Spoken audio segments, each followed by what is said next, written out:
guy's like a big deal. I was like, 800 goals is like a lot. Folks, welcome. Go Power Ranger. Sorry. Oh, damn it, Owen. Let's go, Devils! I thought once we got below 5 seconds, maybe we'd be all right, but clearly not. Bye, Mom. Hi, Owen's mom. Yeah, bye, Owen's grandmother. You can't make fun of the Stoma people, Brendan. Why not? Sorry, Dean. I didn't mean to shit on you. Score! I just tuned in. View the first 2 minutes and then shut down your computer. Hey, I heard that. You guys are ridiculous. I guess we'll get started with episode 128 of the Bread Loves Hockey Podcast. And we have a familiar face here. It's been a little while. We're happy to welcome Mr. Ryan Sandroni back into the fold, representing Western New York proudly today. Back in the action. And you were saying you got a new jersey that I you did. got over the holiday. New Sabres jersey. Turn around. There you go. Well, How's that? perfect. Beautiful. And that's a There we go. definitely a good Reppin'. player to pick if you were gonna Yeah. have a Sabre. I think him or Thompson is Yeah. probably your best bet. So He wanted to leave if they weren't going to get rid of Kevin Adams. He was about to leave. But they made the right call in choosing made who the to right call. who to keep and who to let go. yeah. Have you been enjoying the recent success? I know they went on a big streak. I think they won 13 out of 14 games, which is a franchise record. Yep. It's hard to keep your hopes from getting up. Yeah. I'm very hesitant. I mean, you're scarred. Hesitantly pleased. They do that every year, though. They have the I know. their 10-game There's, streaky. Well, maybe even like 2 of them a season, and it's like, oh, are we back? And then no. Could it be the one? Yeah. This one just Normally they feels do at the beginning different. of the year, though, for like maximum hope. Yeah. Mhm. Yeah, it was. The thing is, they could wait Snap. this year though, because it's been so tight that even like we with all the losing at the start of the year, they weren't that far behind just because everyone kind of sucked. But now everyone's doing well. Yeah. They're 8-2-0 in the last 10. The Lightning have won their last 10 in a row, and then Yeah. Toronto had a good run, 7-1-2 in their last 10. So like even Yeah. though they went like Buffalo's been doing well, they haven't been able to make up a ton of ground. But they're right outside the wild card right now with 1 point, but they're tied with Philly and Pittsburgh.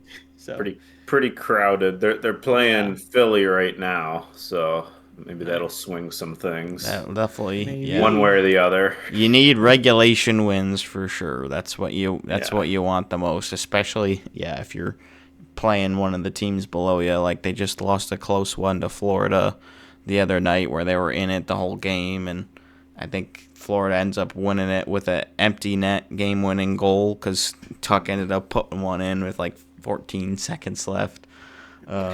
So that's tough. But other than that, they've again been on a huge. That's the only other game they lost since the Columbus loss that broke the 10-game win streak. So it's actually pretty exciting. I think the buzz in just the city I've heard is good, and people are obviously going to the games a lot more. The tickets are more expensive, so we're not getting the family fun games that we were probably getting at the beginning of the year. Where it's like, $100, the Yeah. whole family can come and watch a Sabres game. Yeah, I know people that are pretty upset about that going away. Yeah, Yeah. I'm Yeah, sure a lot most of fans people would are, trade like, that though. Wanting to go to games and stuff now, so it's like it's back for a moment. We'll see. I hope it lasts for a little bit. yeah, Make a if they run win at tonight, it. They're in the Yeah. playoffs now if they win tonight. I mean, if you go by points percentage, they're in the playoffs. Okay. Yeah. No, because right now it's Boston and Toronto in the wild card, and Toronto's played 2 more games, and Boston's played 3 more games in Buffalo. So Yeah.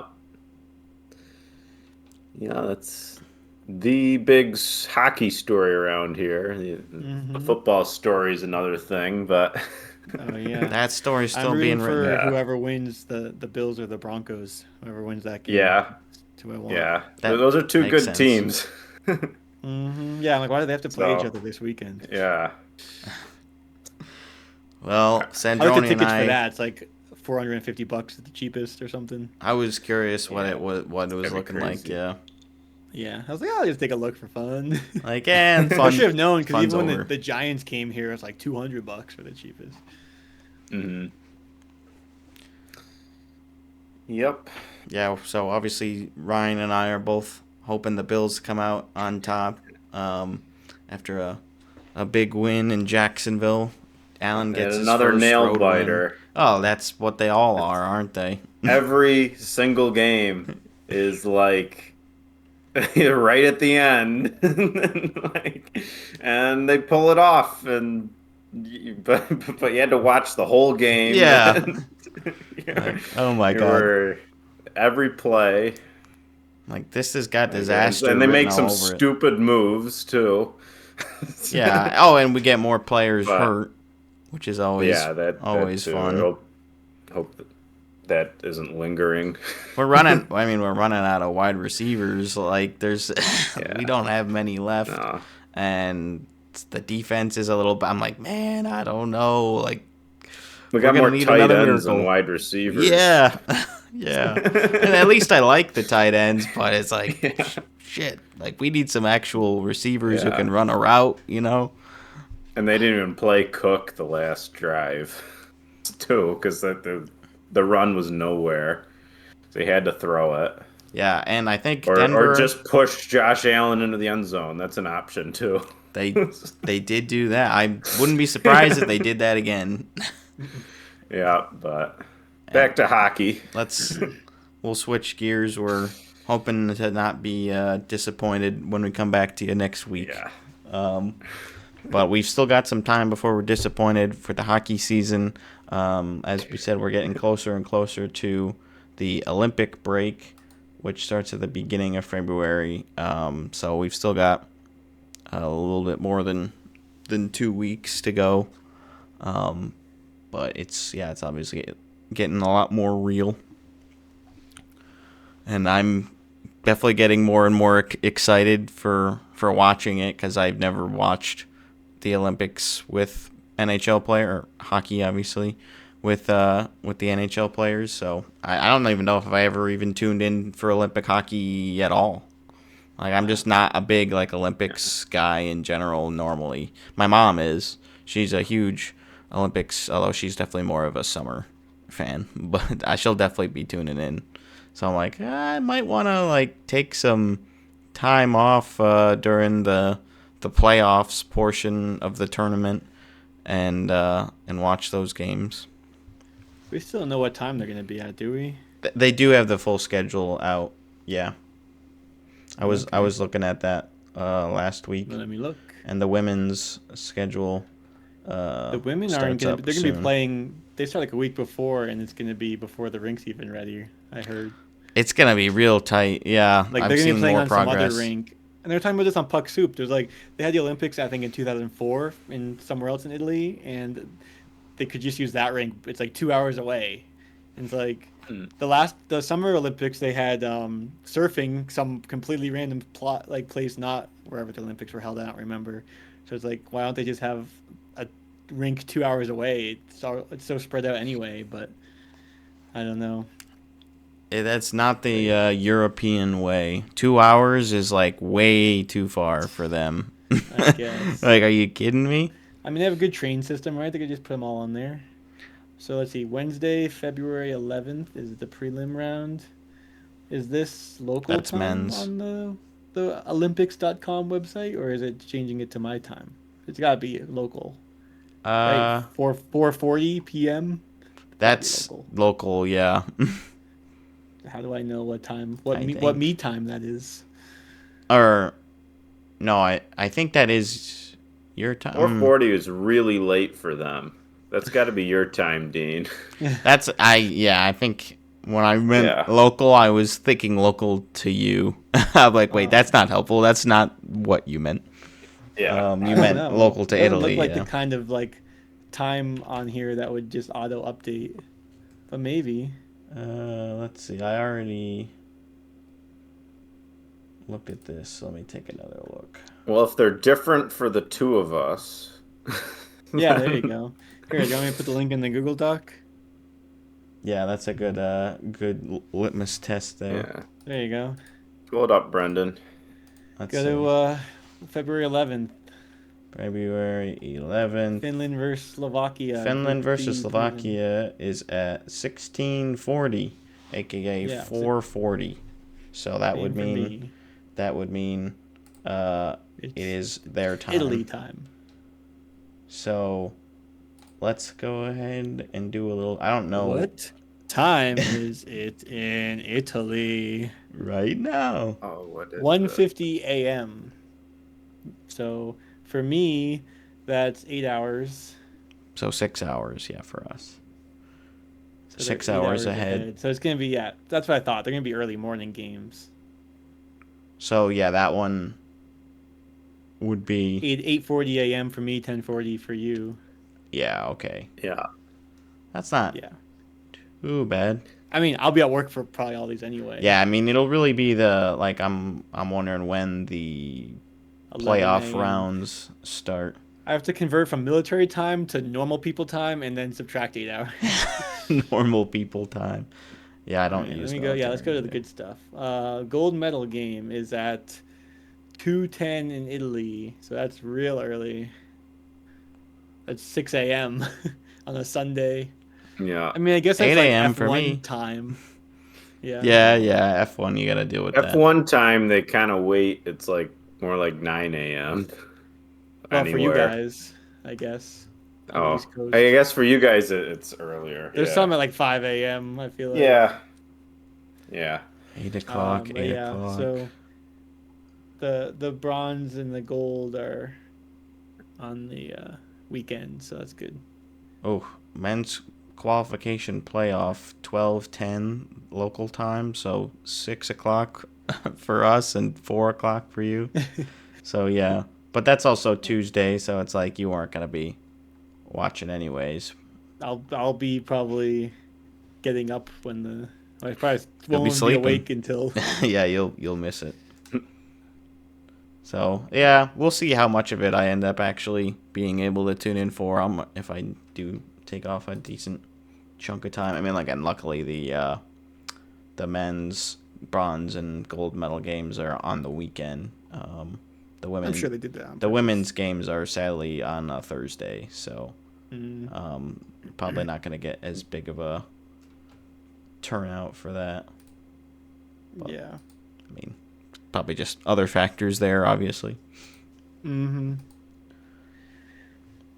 Do you want to dive into the rosters?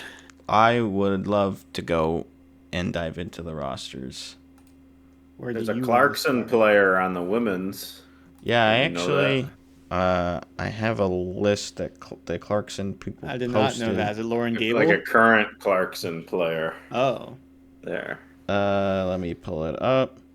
It wasn't loading on my computer for some reason, but for the women, we have 7 Golden Knights, former or current, that will be going.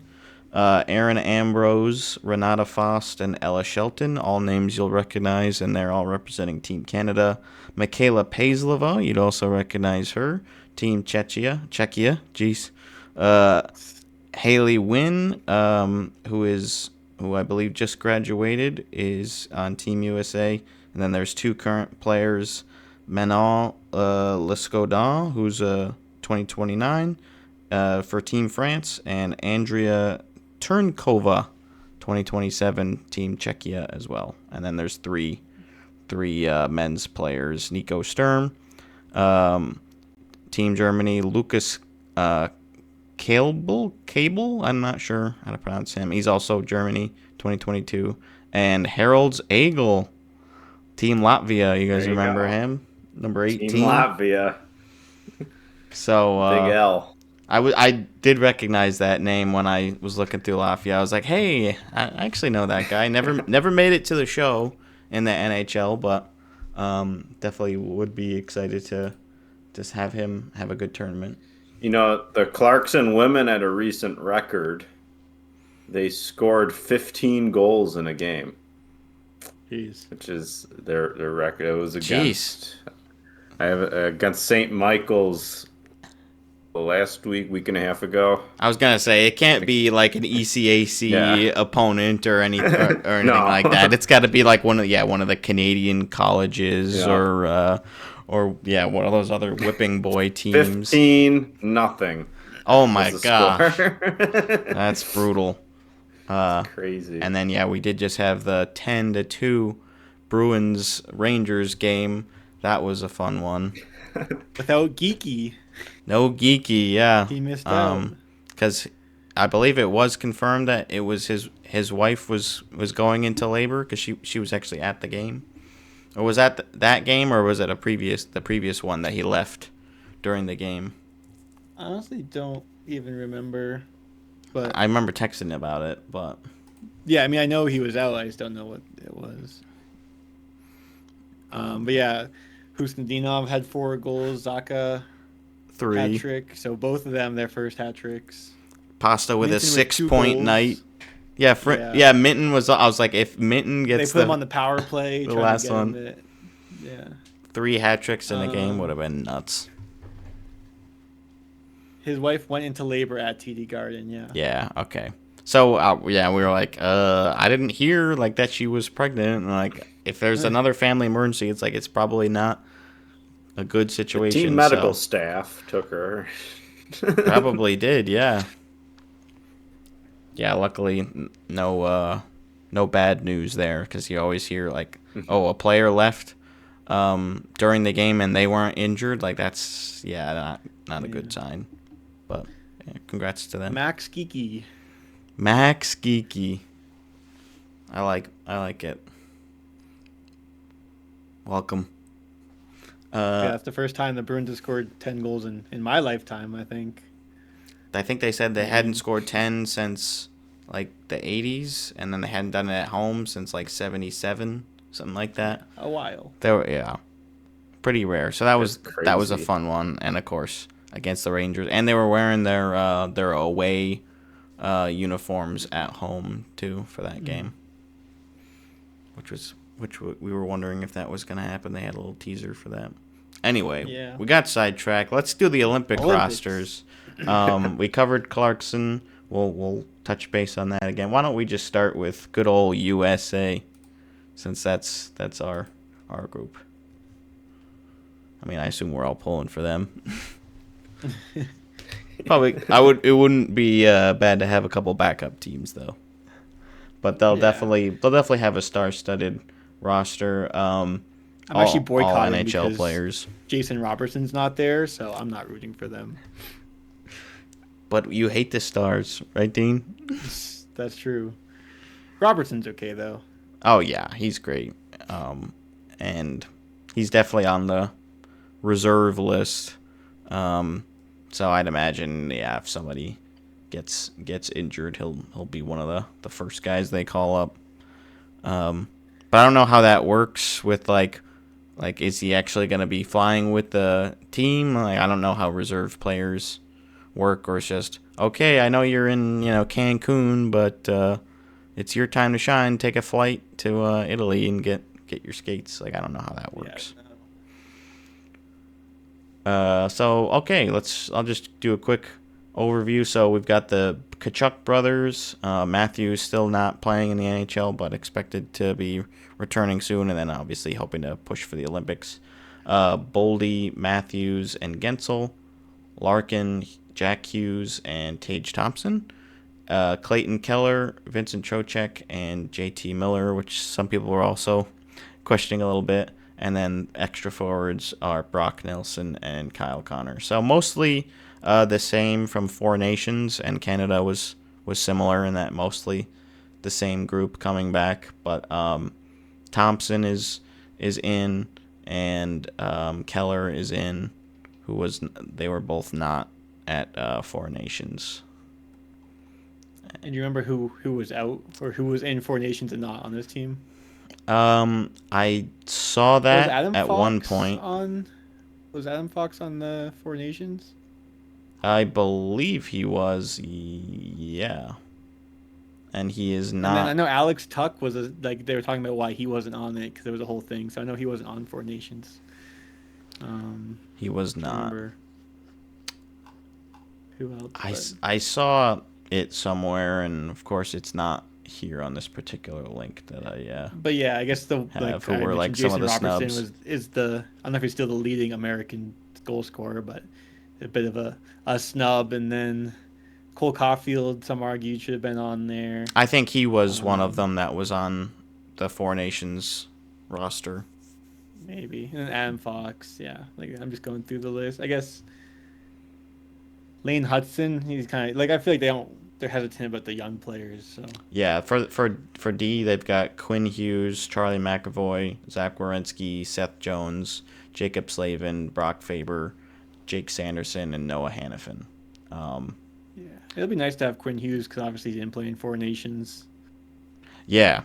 Nice little boost there. And then McAvoy obviously got injured during the tournament as well. Some people were, I mean, I don't know if Hannafin is necessarily a great pick. I mean, he hasn't played like super bad, but he also hasn't played great. I think there were probably other guys like Fox that could have slotted in instead. There's some flack about Seth Jones as well, but I don't know. He's been playing pretty better solid this year, though.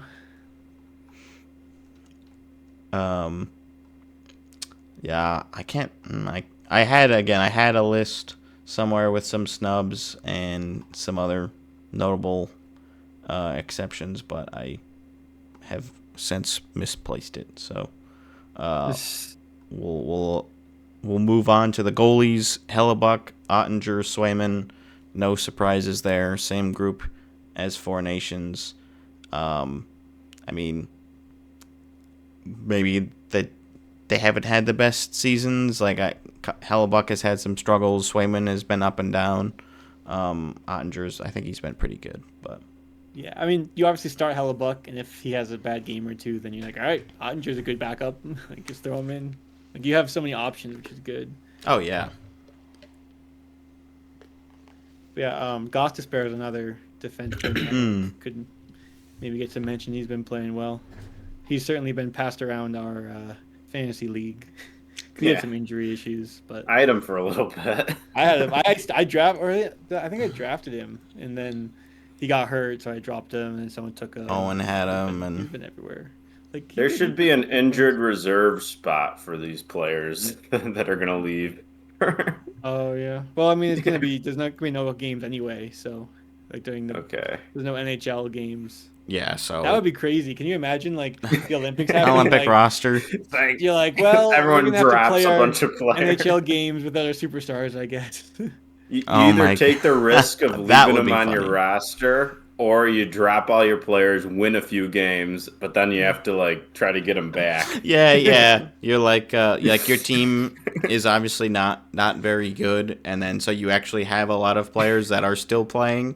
You're like, okay, I'm gonna maybe sacrifice a couple of my guys just so I can maybe squeak into the playoffs. Like these 2 or 3 weeks of crappy NHL action or whatever the heck it would be. Which NHL That'd be team something. would be the worst off without their? I mean, it's got to be like Florida or Tampa Bay because they've got the most players I was that gonna are say going. Edmonton with McDavid and Draisaitl immediately gone. yeah.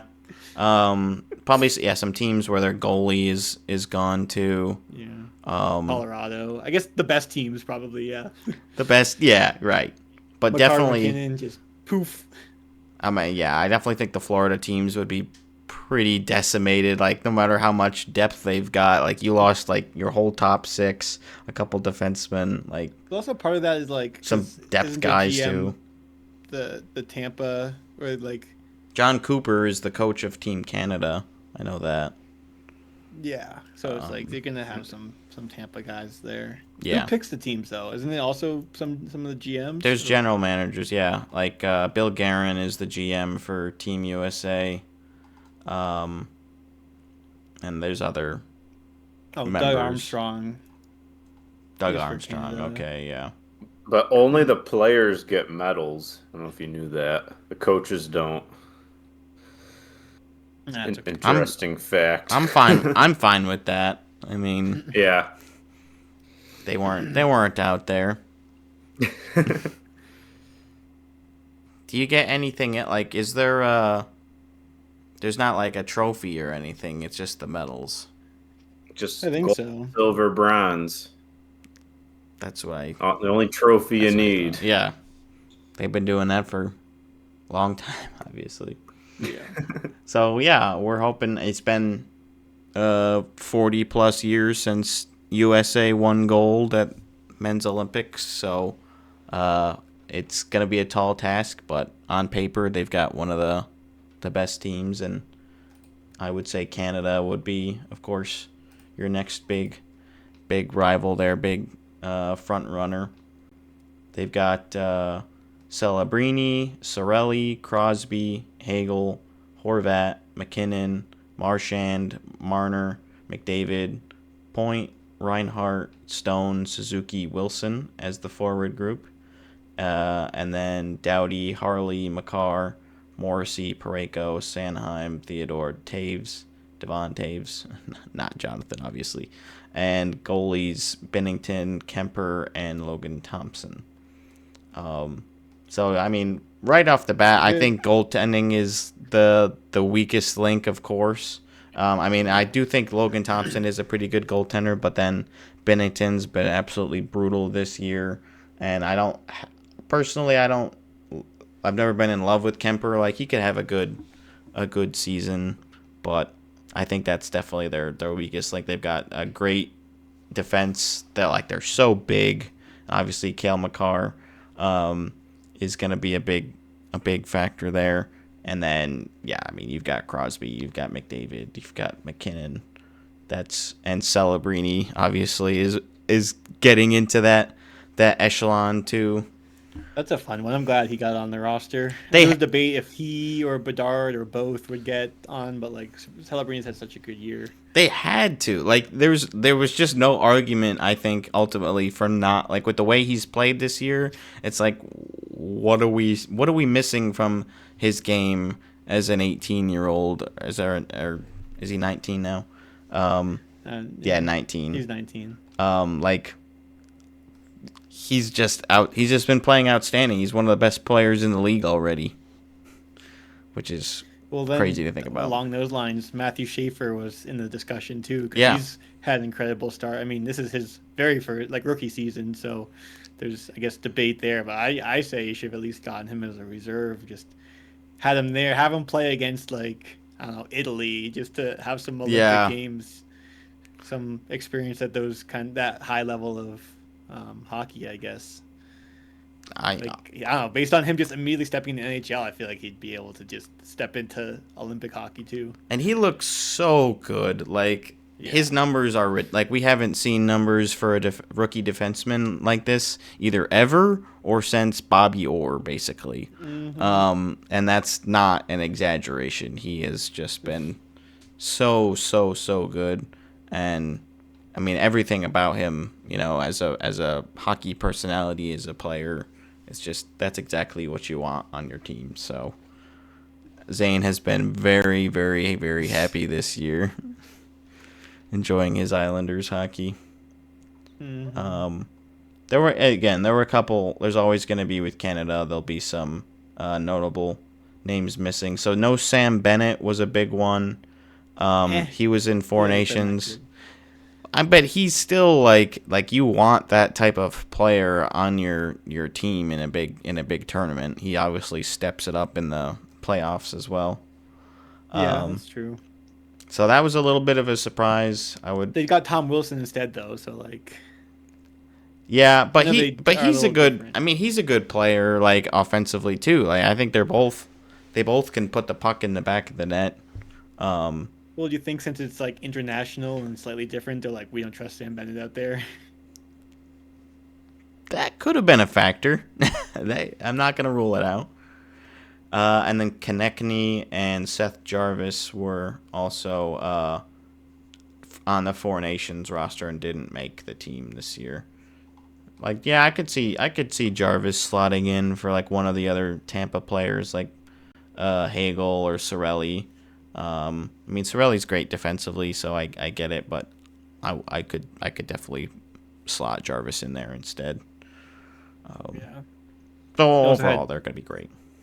Zach Hyman and Evan Bouchard, make a case for them, and Yeah. then either of the Wood goalies on Colorado. I mean, both the whole team's been Yeah. playing great. So I feel like if anything, Scott Wedgwood, because McKenzie's been hurt for a while. But I also get I don't know, because I mean you want to keep the goalies you had, but really you wouldn't take Scott Wedgwood over Binnington based off the way they've been playing this year. But I feel like they'll play Binnington for a game. He'll probably start, right, Binnington, and then if he's playing terrible, then you try, I don't know, maybe Thompson next or whatever. And I guess 3 goalies is enough, but I would have liked to see one of the Colorado goalies make it. Yeah.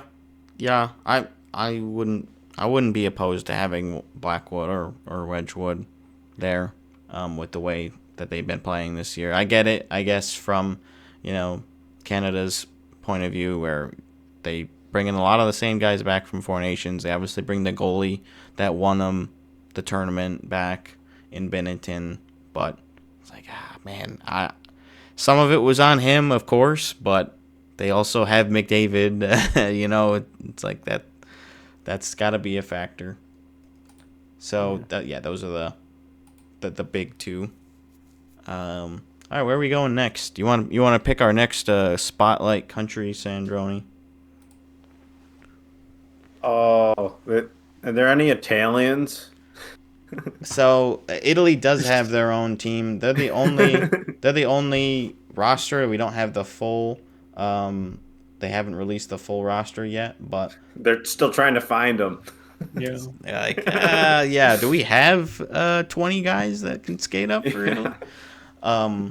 But Damian Clara is the notable player as far as NHL. Is that he was a second round selection in 2023 by Anaheim. He's a goaltender. He's played some time with the Gulls in the AHL. But other than that, it's just a lot of former players that played in Italian leagues and current leagues now, and probably playing in some other different ones throughout. They named the first 6, and Clara was one of them, but he was the only one I really recognized. So we'll see when the first or when the final list comes out, but there's no Italian players in the NHL, so we're really not having the list in front of me isn't gonna inform a whole lot about these guys, and I would definitely say they are the biggest underdog in the tournament. There's a couple like France as well, I would say, is not a shoe in for making the final bracket, but they do have a couple of notable players. They have Alexander Texier, who plays for the Canadiens and actually just had his first career hat trick, and then he signed a 2-year extension with the team as well. So good for him. And Pierre-Edouard Bellemare, former NHLer. I think he's 39 or 40 years old, so getting one more crack at it. That's about it. I've looked at a couple of these names, because I think there's probably a couple of prospects in here, but maybe not as many for France. I don't recognize any of the other guys. That can kind of make it fun though, because I think it was the last Worlds or whatever.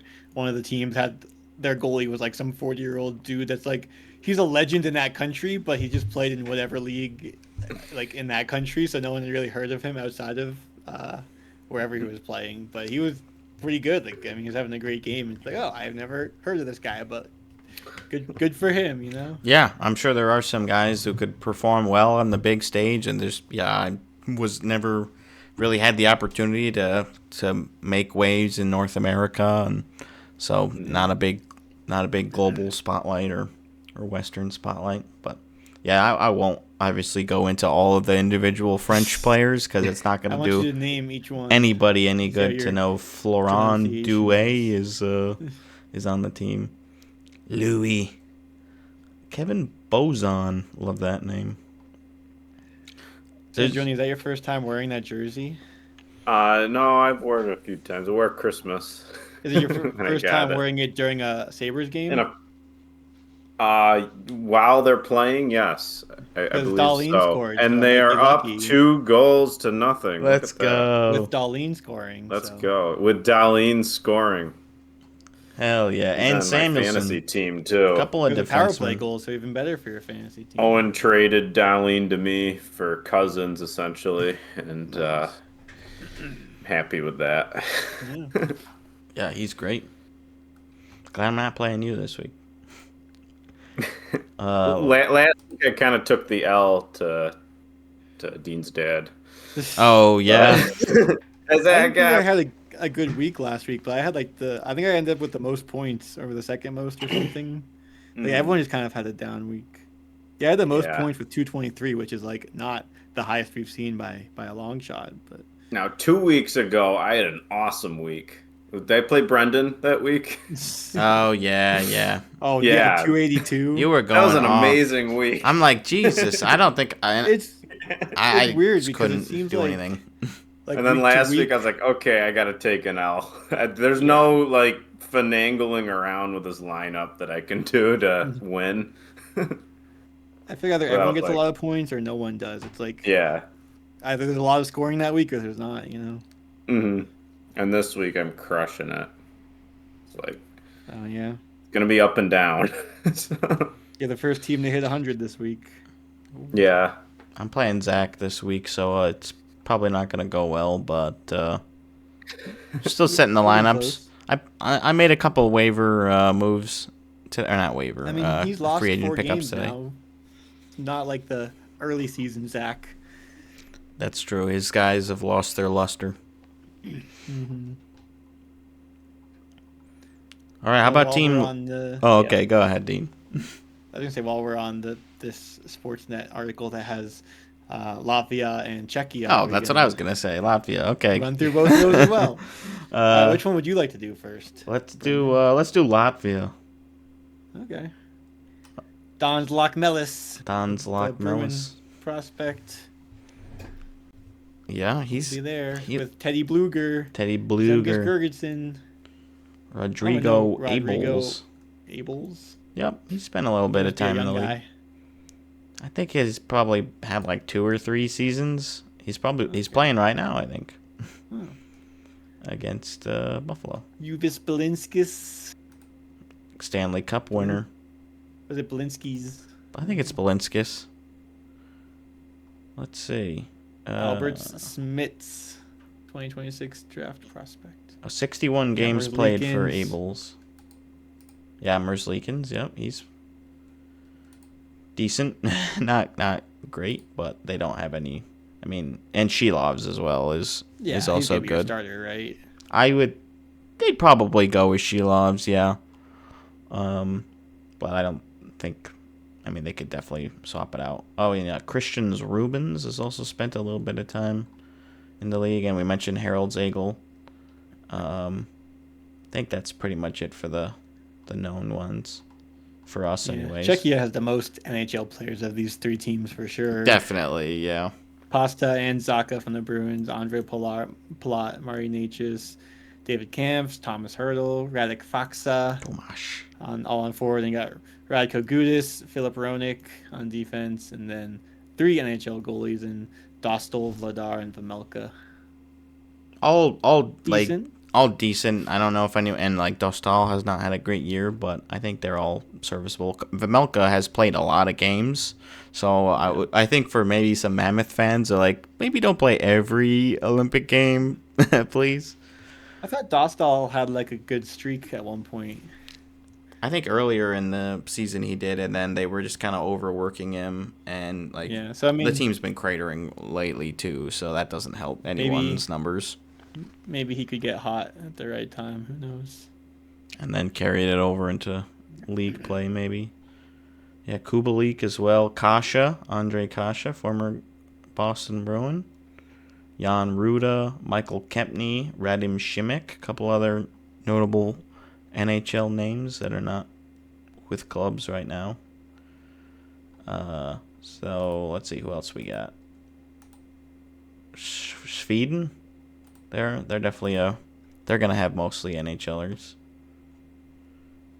Brat, Carlson, William Nylander, Philip Forsberg, Elias Pettersson, Lucas Raymond, Adrian Kempe, Joel Eriksson Ek, Mika Zibanejad, Gabriel Landeskog, although we'll see. He got pretty banged up. I don't know if he'll be playing. Elias luckily Lindholm. it wasn't his leg. He went like rib first into the post. Oh, okay. That's, well, not good news, but That's better news. Better news. It is better news than re-injuring a leg that took 3 years to recover from last time. Yeah, that would be really, really sad.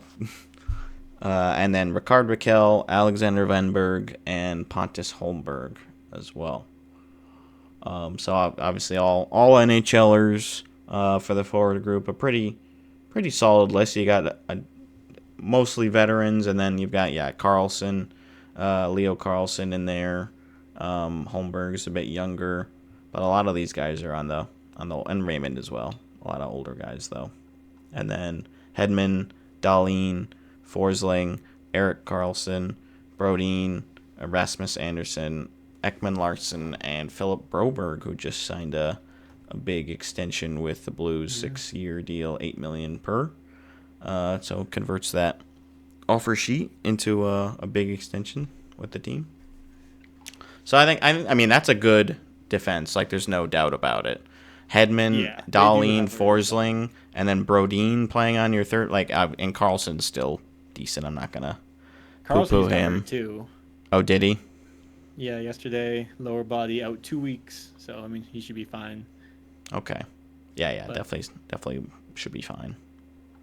But that's a solid. Like Horvat's been out too. There's definitely some Olympic players that have been injured, but obviously they're all trying to make it. Kachuk included, Matthew trying to. Yeah. He hasn't played all year, but trying to be there for the Olympics. It's obviously a big deal for these players, especially after not being able to play in the last one. So. Right. And then for goaltending, Philip Gustafsson, Jacob Markstrom, Jesper Wallstedt. So they've got both of the Minnesota goaltenders, which I'm totally fine with that. When was the last time that's happened in the Olympics? Like one country has 2 goalies from the same NHL team? Or like has it ever happened, you know? Seems like a rarity. We'll get your dad to let us know on a voicemail for next episode. Yeah. Back in 1980 or whatever winter. Like, I remember watching. They had a couple really good Finnish goaltenders on Columbus or whatever. Not Columbus, but just whatever, some random team. Yeah. So definitely all of those make sense. I think Sweden will absolutely be a force to be reckoned with. And will the country ride the wave of their World Junior brethren taking gold and follow in their footsteps? Well, maybe I'll have them as my second favorite Olympic team, like I did for the World Juniors. That might work out really well. Yeah, I mean, well, I guess besides U.S., Canada, I think the other team that's the threat is Finland, right? Like that's the big four normally in all these competitions. Yeah, I think I would put Finland over Czechia or like Germany. Because, I mean, Finland also is pretty much all comprised of current and former NHL players.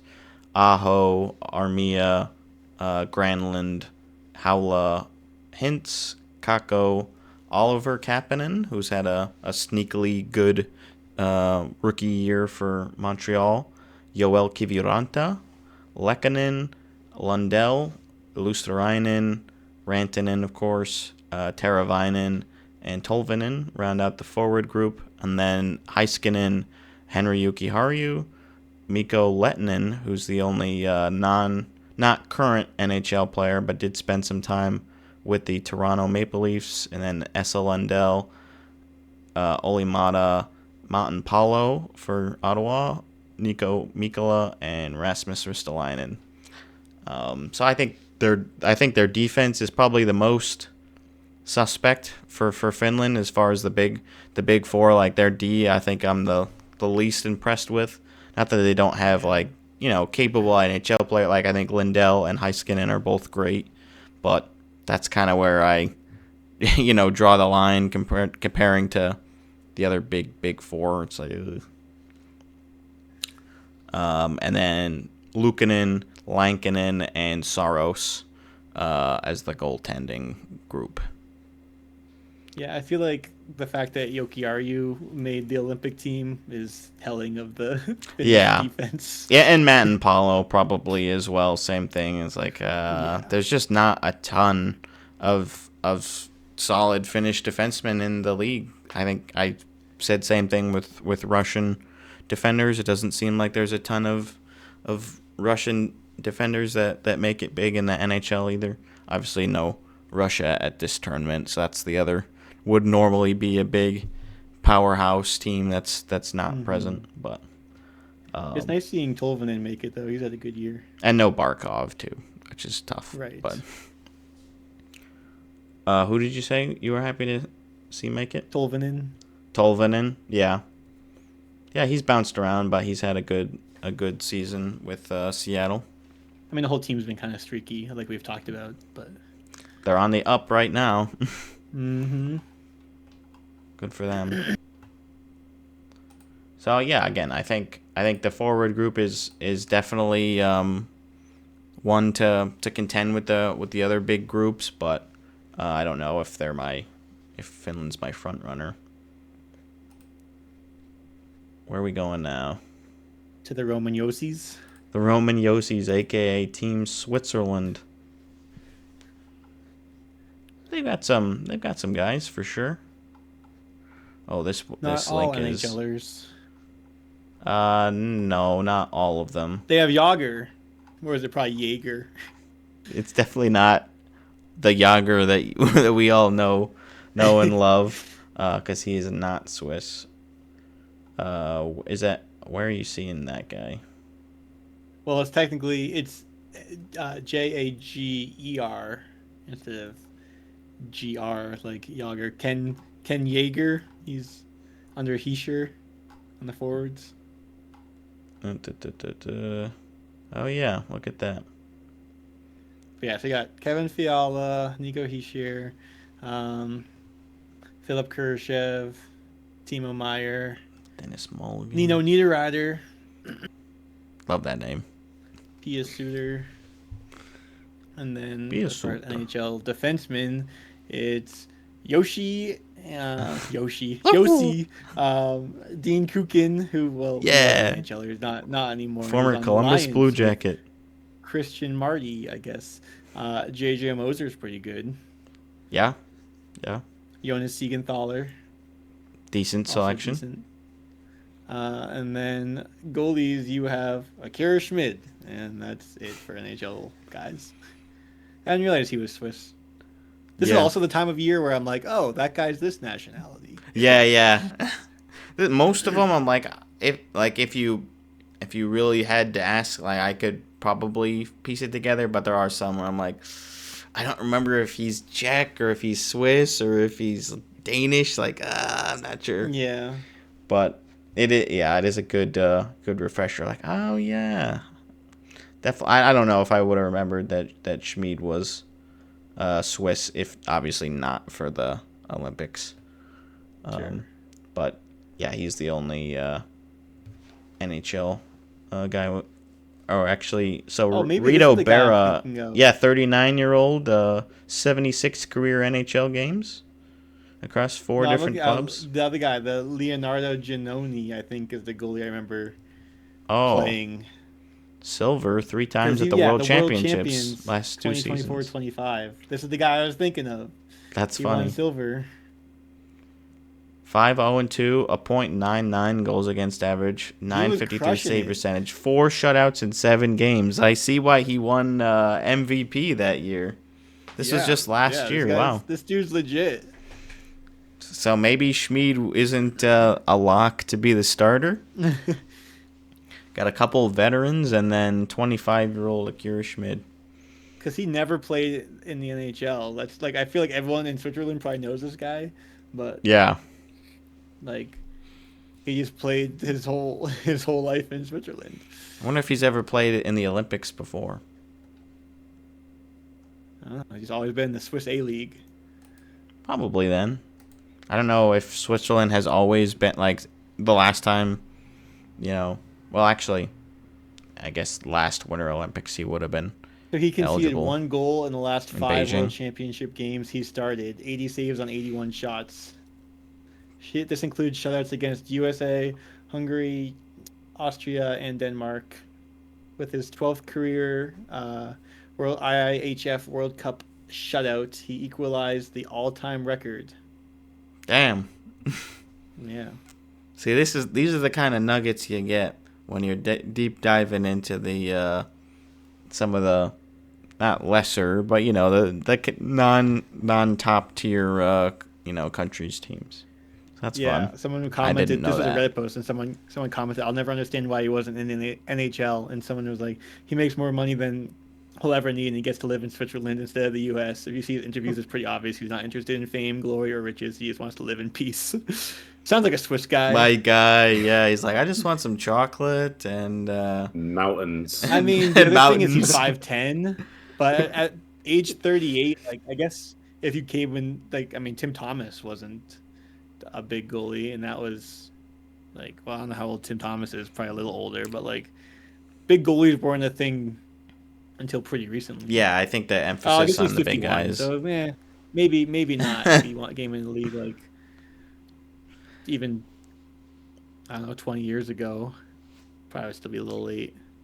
Yeah, and you don't get many teenager NHL players or goalies, I mean. Specifically, it's a lot of 24, 25, 26-year-olds that are making their NHL debuts. Just so tough to break in as a goalie. There's only one slot every night for who's starting, and there's only 3 usually at most that teams carry, so it's tough to break through. So yeah, that'll be a fun one to keep an eye on. I'll definitely if I'm watching some of the earlier play, I'll definitely keep Switzerland on the brain for matchups to check out. All right, Germany. Let's go over Germany. They definitely got some names you'll know. Notably, Leon Draisaitl definitely was going to get invited. Dominic Cahoon, former NHLer. J.J. Peterka, former Buffalo Sabre. Lucas Reichel, Tobias Ryder, Tim Stutzla, and we already mentioned Nico Sturm. Did you... this is off topic, but did you guys get that email about the Bruins versus Wild game where they were going to have a meet and greet with Nico Sturm after the game? I did not. Is that in Minnesota? Yeah, no, it's in Boston. Oh. So That's cool. I said that I was interested in going. They had a price range for... Is that a Clarkson thing? Yeah, it's through Clarkson. They said they were able to finagle it where, barring any health concern where he can't play or isn't there, we would get to meet him after the game. That would be really cool. And obviously the Olympics will have already concluded by that time because this game is in March, late March. So maybe it's gold medalist Nico Sturm. That's exactly. It's oh my God, 2-time Stanley Cup winner and 1-time gold medalist at the Olympics. It's Nico Sturm. I wonder who has the most awesome. hardware to not make it in the Hall of Fame. Even if you kind of quote unquote lucked your way into it. Right. If you have 2 cups and a gold medal, do you just automatically get in the Hall of Fame? Pat Maroon. Yeah, Maybe? I guess. Yeah. Is he a Hall of Famer because he won however many cups he won? 3. Yeah. Probably not. I would hope not. What's his national awards? He probably wasn't on any of those teams. I don't know if he has any. I'm also not very familiar with his career history. Prospects. A couple Muellers on defense, and Moritz Seider being the notable defenseman. And then Philip Grubauer leading the way with goaltending. I believe I've heard of this Matthias Niederberger as well, so he might be another goalie to keep an eye on, and Maximilian Franzreb. I do not know you, but you got a cool name. So Pat Maroon has 3 Stanley Cups. He, in 2012-2013 season, he was AHL Player of the Week. And in the 22-23 season, he was the NHL Most Penalized Player. Okay, that definitely adds up. He's definitely got no Lady Bing trophies to his name or anything like that. Or Selke. He's not in that echelon. So probably I'd probably lean towards leaving him out, and obviously he contributed on those cup winning teams, and he had that big goal in 2019 against the Stars to have them advance. Here you go. Claude Provost, 9 Stanley Cups and 11 NHL All-Star appearances, not in the Hall of Fame. Okay, yeah, that's definitely better than 3 and no NHL All-Star. Wow, was he just on a lot of Canadian? Was he on a bunch of Canadians teams? He was in fact on the Canadians based off this picture. Here you go. Here's the Reddit link.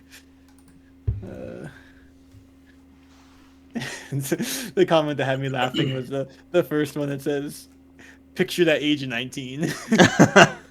I think I have seen this picture before. That is crazy.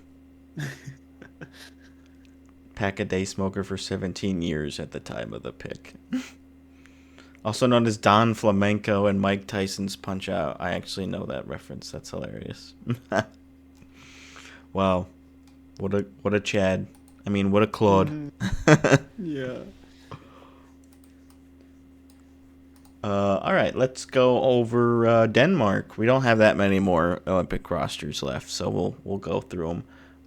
Alexander True has spent some time in the NHL. Jonas Ronbjerg, Lars Eller. I think Nick Olesen might have spent some time.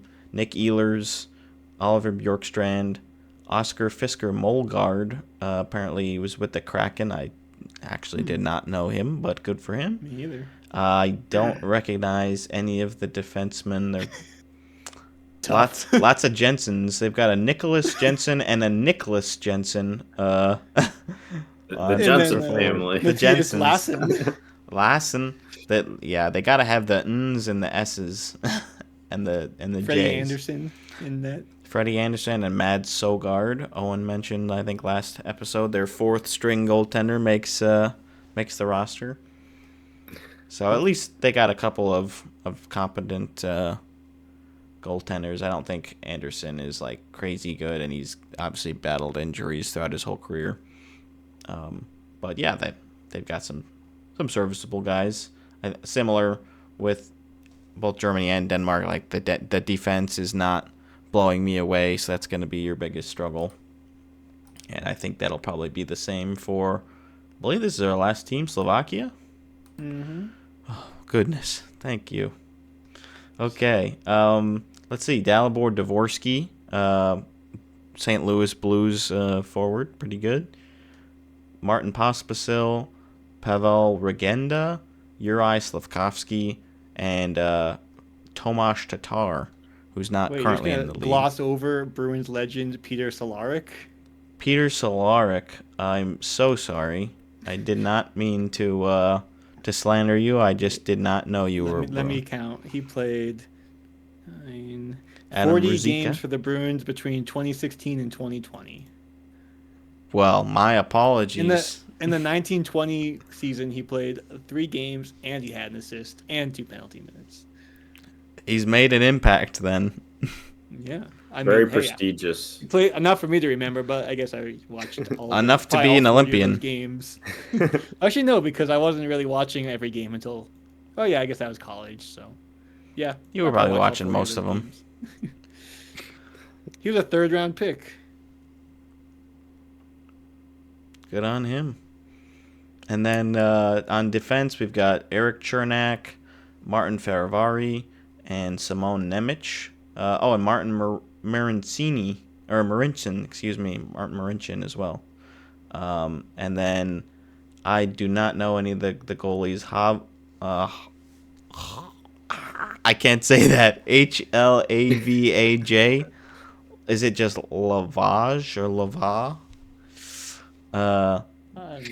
And Stanislav Skorvanik. I love that name. So I hope he's the guy. I'm not familiar. There's no Slovakian-born goaltenders, but one still fighting for a recall from the AHL. Lavage has not had the best start to the season in Iowa, but will be Slovakia's undisputed #1 goaltender. So I guess it's him. I really do not know how to pronounce your name, so I apologize. But that's it. That's our group. He's a fan of the show. Yeah, he was. Yeah, he's the one anymore. Slovakian person that we saw on our Spotify Wrap. Like, oh, we're wondering who that is. Yeah, now we know. That would be so funny. So, yeah, that's our overview. Obviously, we didn't do anything too in depth, but just wanted to kind of go over that and showcase all of the talent that you're familiar with if you've been watching the NHL the last 10 or so years. Lots of great names, lots of guys finally making their Olympics debut that we've been waiting. Of course, McDavid probably being one of the notable ones there for first timers, and it's been a while for a bunch of other big names. So yeah, we are super excited. We're also 3-0 Sabres now. Oh, 4-0 Senators. Oh, 2-2 Devils Kraken. Oh, Jack Quinn, unassisted. Let's go. 10 goals for him. Nice. Keep it up. Yeah, that was funny, Dean. That I was thinking the same thing as you for the Rangers at home. I'm like, yeah, there's no way they're winning that one. I was like, oh, the Sens are coming in on a back-to-back into the Rangers' home. I was like, wait, Rangers' home? That can't be good. Yeah. We also haven't updated hat tricks in the last few days. I saw. I was too busy getting Dean's Den ready to update it. But usually, I have been updating it lately, but I didn't do it today. Oh, okay. I know Zach got one last night. Yeah. So he would be. I think I got a reverse hat trick. So he would be tied with me at 13. Dean and Matt are still tied at 18, and Owen holding up the rear at 11. So I've had a little bit of a resurgence. I had 3 in a row, which I was pretty happy with. I don't think I've gotten any the last 2 days, but I'm in line to get one so far tonight. Fortunately, I need Vegas to lose in order for that to happen, but yeah, we'll see.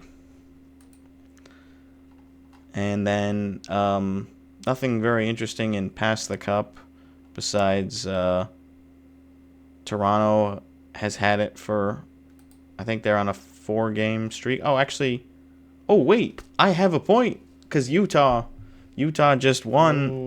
They just beat Toronto, so I am officially on the board. Never mind, it's the major update. I don't know what I was thinking. Major breaking news. Breaking. This just in. Bread's got a point. The final team. Finally. I'm on the board. All right. Season can end now. Now.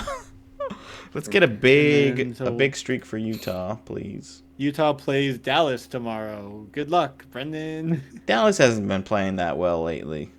I think they can do it. I'm not scared. Please, boys. Please, Mammoth. Do something.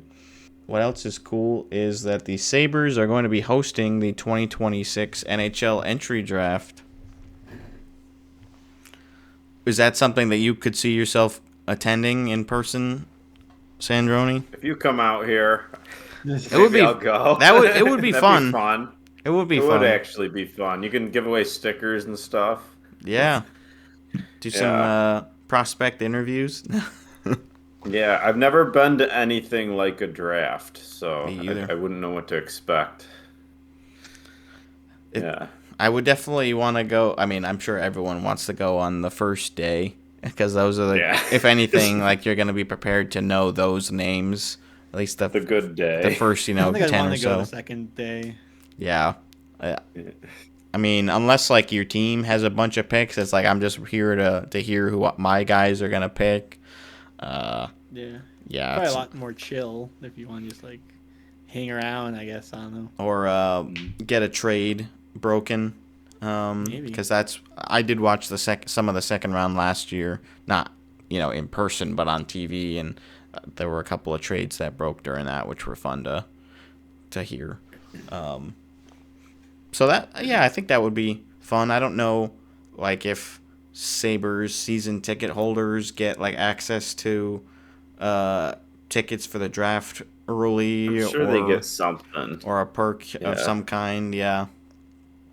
Obviously, I'm not a season ticket holder. They get an but... email saying, "Hey, buy these." Yeah, hey, you buy our stuff. Buy more stuff that's happening at our arena. We're sorry that the Sabres barely missed the playoffs again this year, but again. Oh, they were so close. They've never been closer. Yeah, they're drafting like 15th, so you're welcome. But yeah, I think that would be a fun thing to cross off the list for hockey events that I've never really done anything like that before. If a draft was in an arena you hadn't been to and you went, would you count that and cross it off your list, or does it have to be a hockey game? I wouldn't count it. You visited the arena though. I would have to like mark it on my map in a different way. Like yes, asterisks. it's like a different color on its own. Like yes, I did visit them, but there was no actual game going on. So like I kind of still want to see that. Oh, I wouldn't do like that. A concert I wouldn't count, but like it's still hockey related. It is still hockey related, definitely. But yeah, this one's got an asterisk. Like I am gonna have to go back there at some point and see a real game. Yeah. It does sound like it's in Buffalo. Yeah, right. It is. We don't have to worry about that this time. Yeah. And I mean, I just can't see myself traveling for like flying to go to a draft. You're gonna go to Winnipeg or right. The Sphere would have been cool. What would have been cool, Dean? The Sphere. Oh, the Sphere, definitely. That would have been really cool, yeah. And that's not technically at T-Mobile, so I haven't been there yet at the Sphere. So yeah, that would be really cool. But they're not. It was too expensive, I'm sure, for them to like keep doing it there. They already blew their budget. The decentralized draft or whatever they called it wasn't. I mean, Gary Bettman the whole time was like, "All right, you guys can have this, GMs. I'm just gonna give this to you, but I'm gonna make it very clear this is not my what I want. This isn't my doing. I'm just letting you guys have it. When it goes bad, then it's on you guys." Yeah. And then no one liked it. He's like, "All right, we're going back to my way." Well, they are still doing the decentralized draft this year, though. Is it still decentralized? Okay. Yeah. I thought they were. The most of the GMs and owners, I think, still wanted it to be decentralized.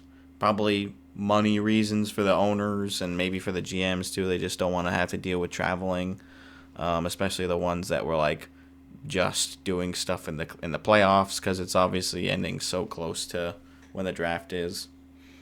Well, hopefully they do something about the front office Zoom interviews or whatever. I heard, yeah, I think that they're going to be reducing that stuff or completely eliminating like those type of one-on-one video call. Nobody wants that, and they butchered it last time. It was so slow. I mean, people have made the arguments as soon as one player gets drafted, just start the clock for the next team. You don't need to interview these players. I mean, a couple things, but they all answer the same questions the same way. It's I don't know. I'm more interested in who gets picked, and then show me their some of their highlights. And I do like the comparables. Oh, this player is like Patrice Bergeron or whatever. It's giving me kind of an idea. Obviously, who knows, but just that sort of thing. Just the tell me about the thinking. player, and that's about it. And show me some videos of them doing hockey stuff. Yeah, and then let's move on to the next one, or give me a trade, or give me something. It's already 3 hours long, It's not as bad as the NFL one. That one seems to take forever. I don't even watch that one, so I couldn't tell you. Yeah, it can be long. I think they're reducing that one, like the time between rounds for their draft this upcoming season as well. Yeah. So that's good. But yeah, that would be a fun one. Maybe I'll give an update later on if it seems like that would be a reality, that I would be able to do that. But I'm not sure. I do believe though that Bree and I will be attending a Flames game with Owen and Kat at least. They were saying that they were gonna go to do a game, and so yeah, we just bought our plane tickets to go. We're actually not flying into Calgary, but we're gonna go fly into Montana and then drive up with those guys, and we may be doing an Edmonton game as well. Like, we're already there. I don't know if I want to make another separate trip. So yeah, and I wasn't sure if we were gonna end up doing it, but it does look like I'll at least be crossing one more arena off the list this year. So that'll be a lot of fun. Exciting. It's a beautiful drive too, up from Missoula. We did that this year. Up into Alberta. Yeah, just the way it's a lot of mountains and lakes. Yeah, it's gonna be beginning of March, so we're like, hopefully the weather isn't too much of a concern in northern U.S. and southern Canada, but it should be all right. It'll be a lot of fun, and Owen's gonna be driving, so he can handle it, I'm sure. He's the only one I've ever been in a car crash with. He was driving. Yeah. Ugh. That was kind of a rough one too, wasn't it? Yep. Yeah, it wasn't that rough, but I mean the car was totaled. So didn't you go through like the windshield of the car? I didn't go through the windshield. I went through the center console. There's a difference. Oh, the center console. Wow, that's. I was in the back seat, and then I was in the front seat. Oh. Ooh. So I got that to look forward to. Yeah, great. Yeah. I'm sure he's. Hopefully there's not gonna be I trust Owen's driving has improved. I would hope so. Yeah.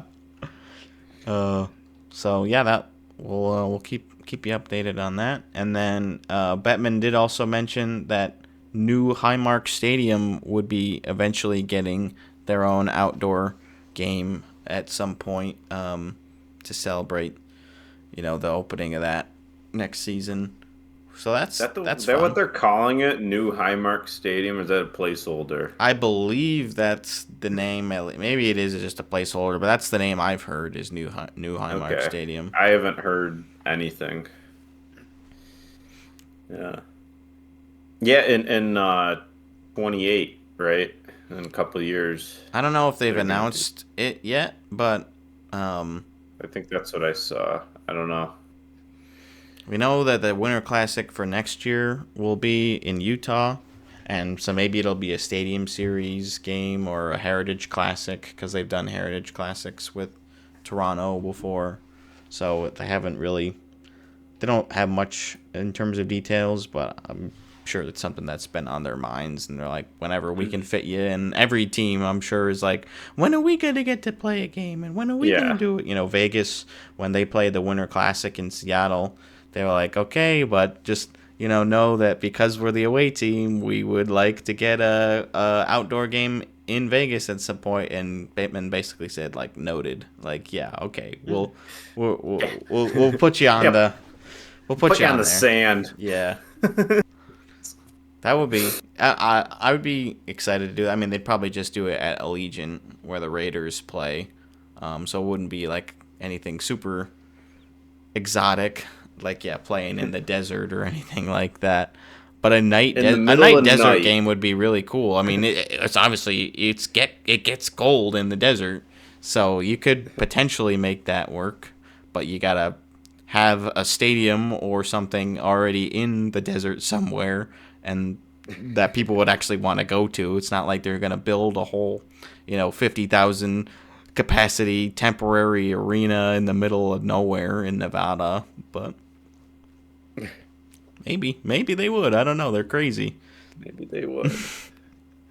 Well, nuts down there. Yeah. Yeah. Oh, what am I Did doing? you mention that Highmark is the Bills stadium for those who aren't from Buffalo? Yes. Yeah. That's where the Bills play, and they just played their last game in there because the Chargers lost, so that removes all hope. I was really Although hoping they're for so one more. behind that they may start next season from there. I hope they don't knock it down some time in between because that would not be good. So it'd be like what was that? One of the Boston college hockey teams. They're like the arena. Northeastern Matthews Arena. Yeah, they just demolished They're like, that. we're gonna tear it down and we'll just play at all these other arenas until we. Yeah, get but like, what are we just gonna go to Cleveland yeah. and play there, or like They had to- Pittsburgh? They had to do that for that one game. The one game I was gonna go to. The snow. They moved went it to Detroit They moved it to because Detroit. there was so much snow. Yeah. I know that they're like selling everything out of the stadium basically, including the bathroom troughs, the piss troughs and stuff. So if they're doing that, I don't know if there's gonna be anything left for the start of the season. So hopefully, it's all ready to go by September. Really behind.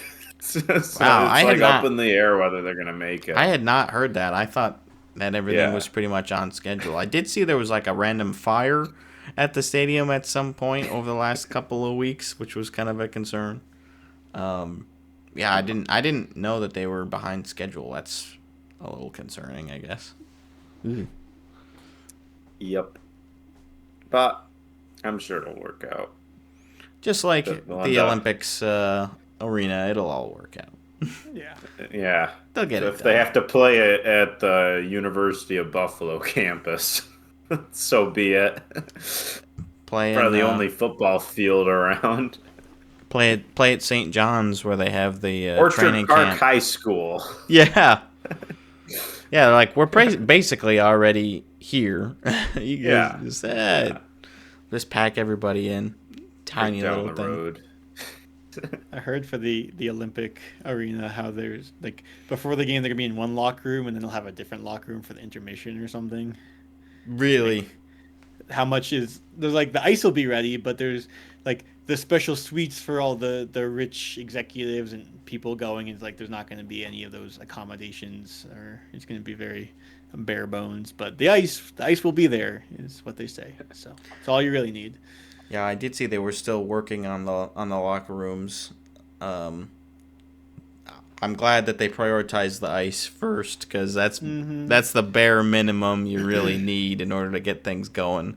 And yeah, obviously the players would love to have locker rooms and lots of amenities, but they're just happy to have the opportunity to play. So again, we're just all hopeful that the construction timeline will work out. The women will not have to struggle too badly while they wait to play, and then by the time the men's games and practices get underway, hopefully everything is really really completed. I would hope that there's no like safety concerns or anything like that. Score update. The Flyers scored. Damn. Owen Tippett. I almost picked him up, but I did not. It's too bad. Guess I Missed should have out. with him. Yeah. And That's the hard part how about many points getting- is a goal? Like 4 maybe. I don't remember. Oh, But like the Sens are 10 up team leagues are 6-0. tough because there's just so many good players on the waiver wire that you could pick up. Like, I love it. Like I can use all 6 of my waivers. yeah, I mean it's also nice when not everyone uses it. Like there's only 3 or I 4 people don't. in the league that are Yeah. actually using the waiver wire, so you can kind of. I haven't recently because I've like really fallen into a team that I like. Me too. So, Yeah. I like to keep But at least 1 forward and 1 defender that I Yeah. have like disposable, so I can get like Yeah. the more extra games on like pick a team that has the off days. Yeah, I ride 4 defenders. I'm not going any more than 4. If someone's injured, I'll put them on injured. But I keep 3 on my bench for forwards, and I try to keep like the interchangeable guys, the guys that can play any position, because those are like really good. I Oh got yeah. stuck because I have like And- 2 good centers, and then I picked up Horvat. So I have 3 just centers, Yeah. but I dropped Horvat because he's been hurt. But I'm like, I'll take Yeah, center. that's The tough center because you're like position- losing points I if you know. have 3 dedicated centers. Yeah. I got mean, I that still do problem, it too. just because the Yeah. chances of all 3 playing the same night isn't super high. But Yeah. And just then like and then I every have one Tuesday. backup goalie typically I that I've been see. running. I just do 2 goalies. I've got 4 goalies right now, but Shesterkin is hurt. And I guess still managed to have technically- nobody playing tonight. Out of all my goalies, I had nobody in. I have Blackwood that just came off IR today, so technically he's still on IR. So I have 3 goalies for now, but I'm gonna drop Askarov soon if anyone wants him. I had him, and then I dropped him. 5 and then I took him goalies. back. There Oh. aren't a ton of capable options for goaltending on the waivers right now, Askarov's been good, but you have them. not for long. I only keep 2 goalies. Well, right. I guess I could run 3, but maybe do what Sandroni does and drop a defender. But like I try to fill, like if you have too many forwards, then you might have one that doesn't play that night versus defense. The chance of having all 4 of your guys playing one night is low. So having the ability to kind of Yeah, that mix and makes match. I mean, I have sense. 5 I maybe. just think I very rarely have people on the bench that score. So like yeah. I just because I'm trying to, and I think typically a forward scores more than a defenseman. True. Yeah, I don't know. That it's just what I'm doing. Yeah, I mean, Yeah. whatever works. You're like middle of the pack, right, Sandroni, in terms of standings? Where am I? I think I'm upper middle. Let's see. I You're don't know. I haven't checked in a minute. you're 5th, yeah. So 8 and 6. Fifth. I'm 9 and 5. Dean's also 9 and 5, and then Owen's leading the way at 11 and 3, and Zach at 10 and 4. So that's your top 5. And your dad's So I guess 7 I'd 7. prefer if you can beat Zach. That'd be good. Me too. Darlene's got 11 points. And the game's still going. Nice. Game's still going. Still got over a period to go. All right. Why don't we talk about the recent firing of our first head coach for the season? Dean Evason was the head coach of the Columbus Blue Jackets, and he was let go by the team. And Rick Bowness comes out of retirement. Old Bones, 70 years of age, comes out of retirement to be signed on, at least for the end of this year, as the head coach for the Blue Jackets. And I believe they already got their first win under Bowness. I think it was 2 weeks ago maybe we talked about our like who's potentially on the hot seat for head coaches. I don't remember a single one of us saying Evason, even knowing the Blue Jackets were at the bottom of the East at the time. It's like it's so bunched up, and I just didn't have him on my radar, especially because they just hired him too.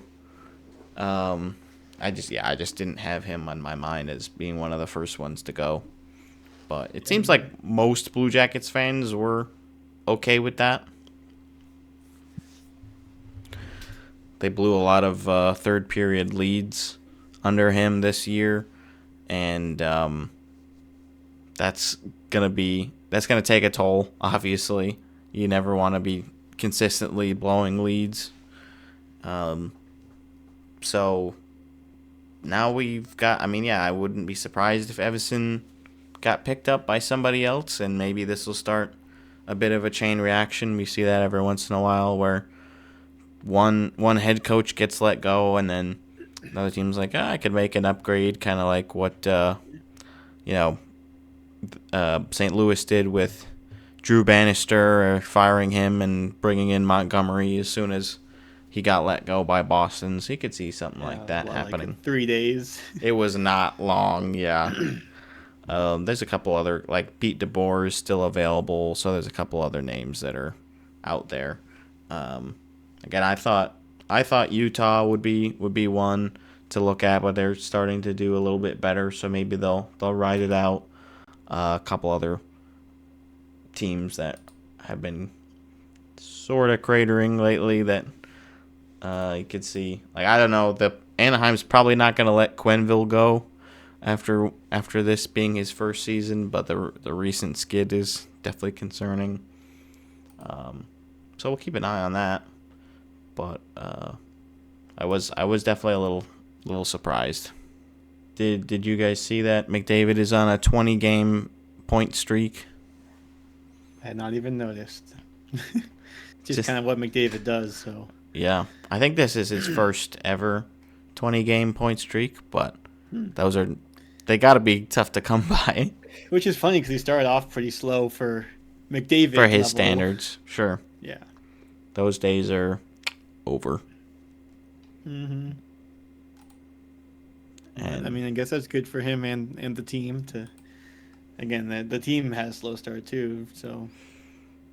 He's already at 82 points this year, so he's already a point per game player. He's played 47 games this season.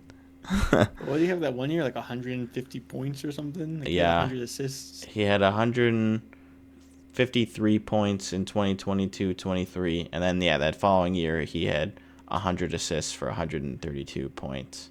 Yeah.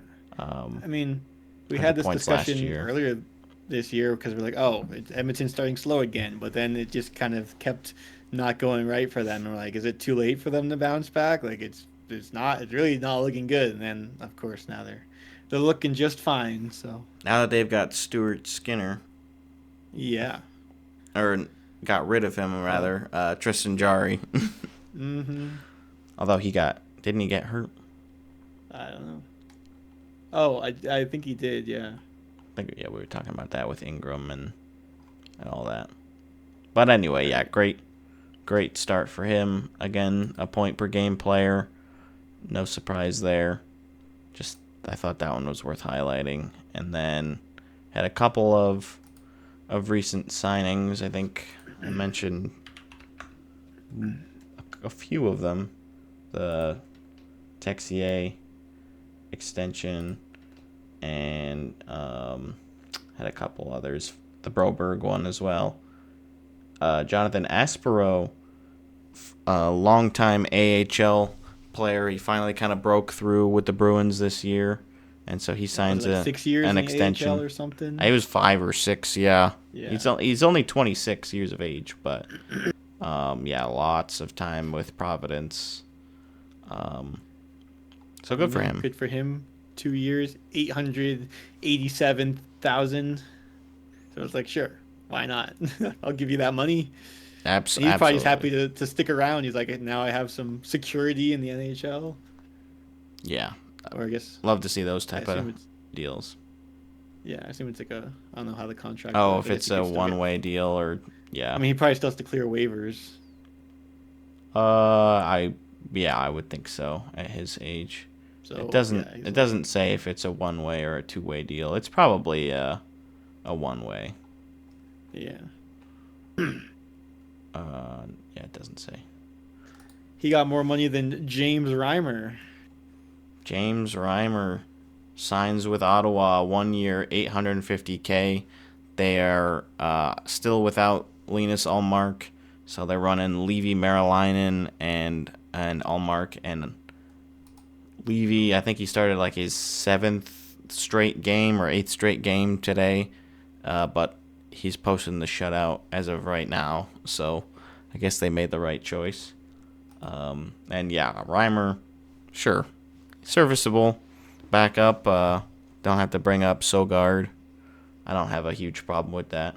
Former Leaf, I guess, if you're a concerned Sens fan, like I don't want him on my team. He's a double agent or whatever. And I think that's pretty much it. There were a couple other ones. Oh, I just wanted to throw in there as well.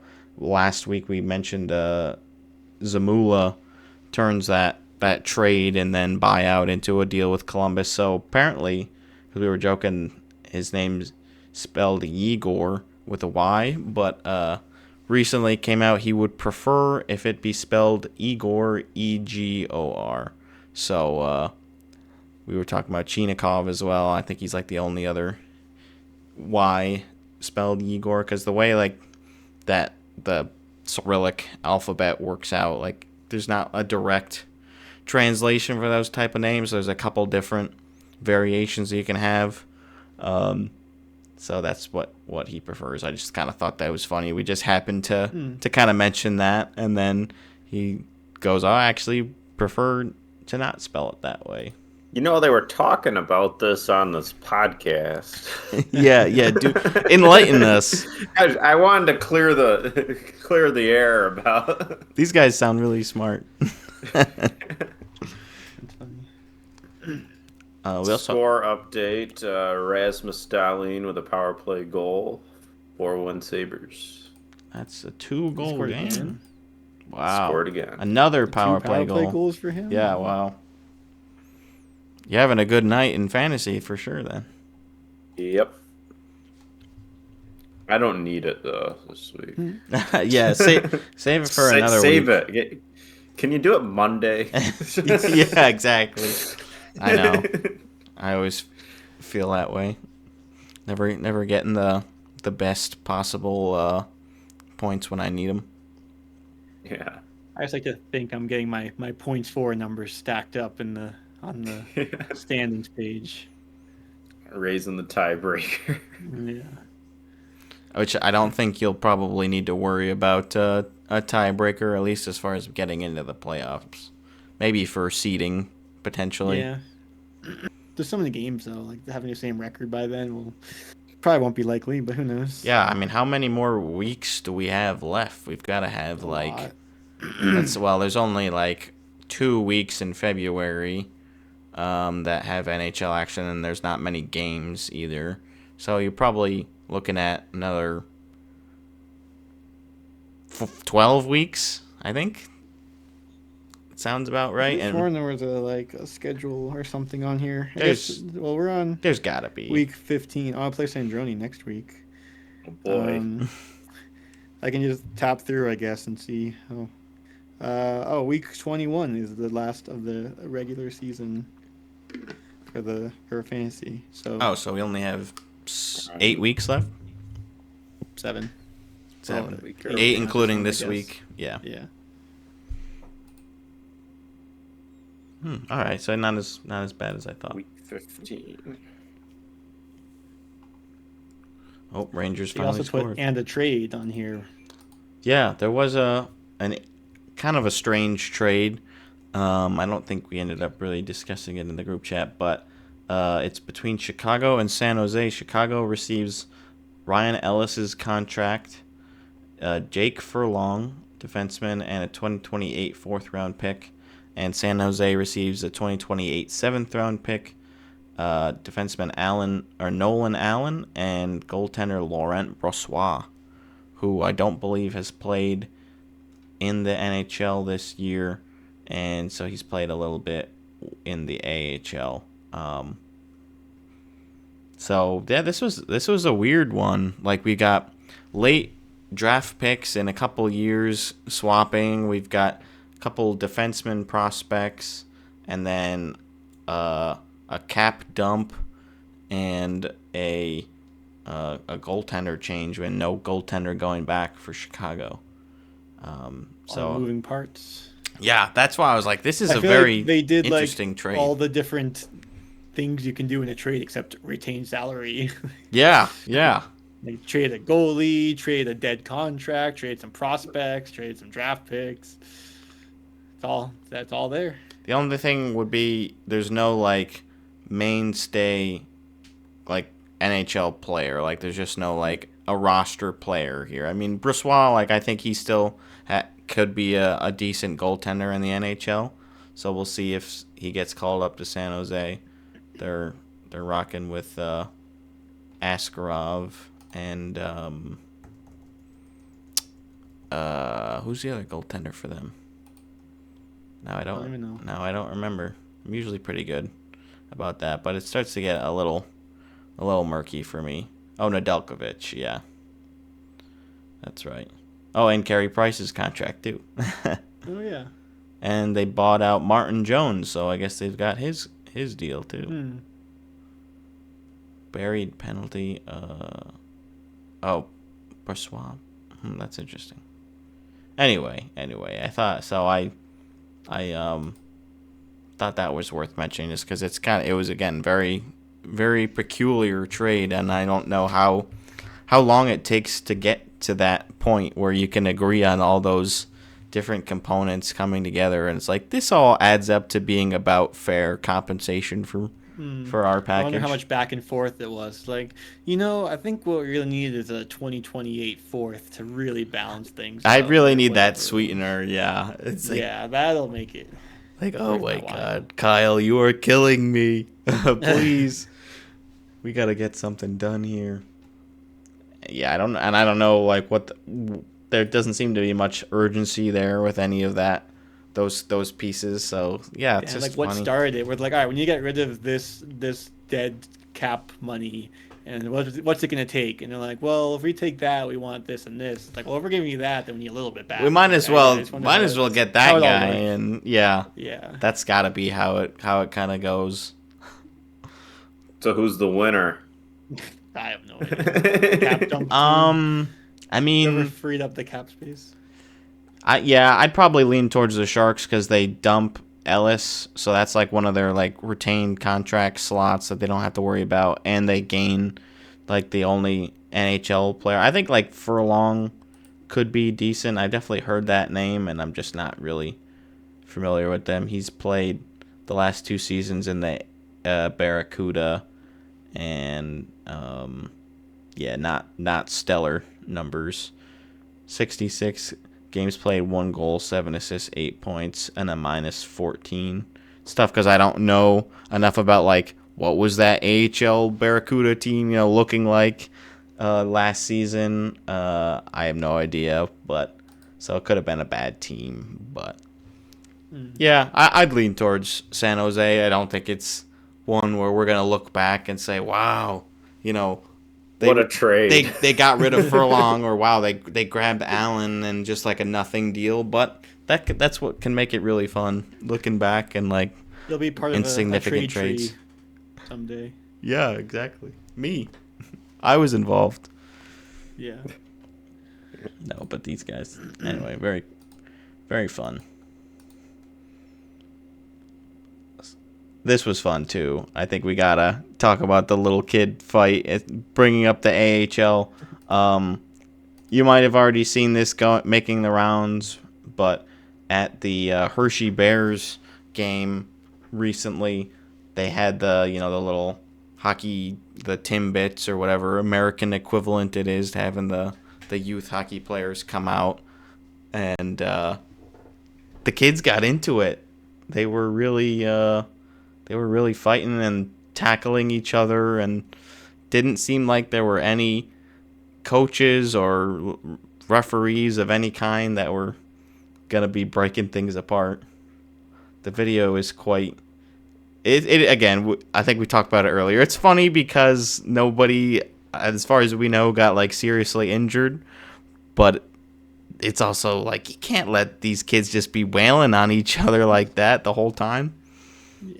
Yeah, there were a couple of things that I was cracking up at. First off, the goalie just skating and bodying, just getting like big skating starts. The kid. Taking runs at multiple people. One kid in blue punching his teammate before he realizes. And then near the end of the video, the couple players just start playing the puck again, just like nothing happened. Like, might as well. Might as well do something. I don't really feel like fighting anymore. It's also funny watching the crowd because it's not like a normal hockey fight where everyone's cheering. Everyone's just kind of like a little concerned, a little confused. Yeah. Like, what is going on? Again, normally you would have like a youth hockey coach out there, and they're like corralling the kids or bringing them extra pucks and that kind of thing. And there is not an adult in sight on the ice in the entirety of this clip, and it's like a minute long. I'd also be so sad if I like had to get up to go pee or whatever during intermission and came back and like, what did I miss? It's like, oh, a little kid fight. Oh my God, yeah. That you're like, no way. I never see anything good with these. I just really gotta pee. Like I'm going. You missed a viral moment. Like I was there, but I wasn't actually there. I was in the bathroom. Getting a hot dog. Yeah. And speaking of viral moments, did you see the Abby Murphy play? I think I did. This is It was crazy. like she brings it down on the high stick and then Yeah, so it's and then a college beautiful hockey pass. game. Like, you can't even tell in real time because it's so fast. She literally flips the puck up into the air, and then it's like a 2-on-2, I guess. She goes into the offensive end. There's a defender in front of her, flips it up. The defender goes to play it. She swats it down through the defender's legs, and then one hand passes it to her teammate who's wide open for the cross crease backdoor goal. Yeah, Just watching it in slow mo is crazy. that is a gorgeous goal. I'm rewatching it right she's so now. fast. Just takes it up the ice, does a little the defender tries to catch it and then just pokes it across wide open. That is a really cool play. Zoomed in, super slow mo is crazy. Imagine you make all that the pass just either doesn't connect or she just whiffs on she it. hits the post. Yeah, like skies it. You're like, come on. What more did you really want from me on that one? But no. I'm sure it'll still be She buries it. circulating, but probably not quite as much. No. Those are fun to the what ifs. I think the NHL will usually put a little compilation every year of like, oh yeah, this everything but the goal kind of thing. almost assist. Like this was so close to being a highlight reel goal, and it's just and they can be so fun because all you're doing is just admiring the raw talent. And you're like, I know what could have happened here, but not quite. Hopefully we'll get some more highlights from her. I'd assume she'd be at the Olympics, but maybe not. We didn't cover the women's teams. We just covered the Clarkson players. But there's a lot of PWHL players that you'll recognize that will be attending, and definitely USA and Canada are also going to be the front runners for the women's tournament as well. I think it's pretty much the same powerhouse teams in both men's and women's hockey. I don't think there's like, France just happens to have a really strong women's program. I don't think it really aligns that way. Yeah, it looks like Abby Murphy is on the roster. Number 37. She's American or Canadian? She is American. Thought she was. Nice. Could use her.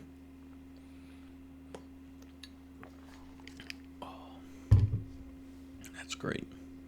She's like, it's mostly obviously PWHL players. Yeah, 3 from University of Wisconsin, Penn State, Ohio State. Oh, another Wisconsin, and then she's the only one from Minnesota. Yeah, pretty cool. But you think they have? I mean, they usually have a pretty good program. So I would think. I mean, I'm sure it's just so tough with how many PWHL players are also being invited. Like, there's probably former Gophers that are on the team. And again, not as familiar with the backgrounds there, and even just in general, like even in the NHL, I'm not very good at knowing what college teams, if any, the players play for. That's just one of my information lapses. I just don't keep track of that stuff. There's some obviously I'm familiar, but that's a quiz I don't think I would perform very well in. What was McDavid's junior team?